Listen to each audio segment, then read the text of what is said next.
আসসালামু আলাইকুম রহমতুল্লাহ। প্রিয় শুভাকাঙ্ক্ষী ভাই ও বন্ধুরা, আশা করি আল্লাহর রহমতে আপনারা সকলেই ভালো আছেন।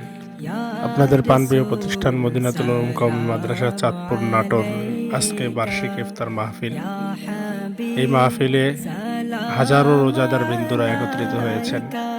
দেখে অত্যন্ত ভালো লাগতেছে যে চাঁদপুর মাদ্রাসাকে মানুষ কি পরিমাণ ভালোবাসে।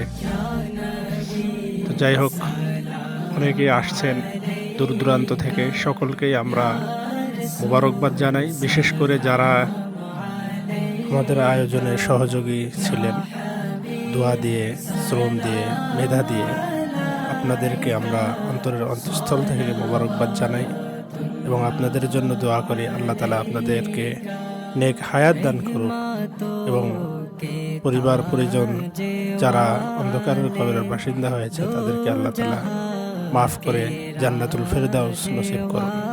পরিশেষে একটি কথাই বলতে হয়, আপনাদের হৃদয়ে নিগড়ানো ভালোবাসা সত্যি আমরা মুগ্ধ। ধন্যবাদ জানাই সকলকেই। সকলেই আমাদের জন্য দোয়া করবেন এবং আমাদের মাদ্রাসার সাথে থাকবেন বলে আশা করছি। আসসালামু আলাইকুম ওয়া রাহমাতুল্লাহি ওয়া বারাকাতুহু।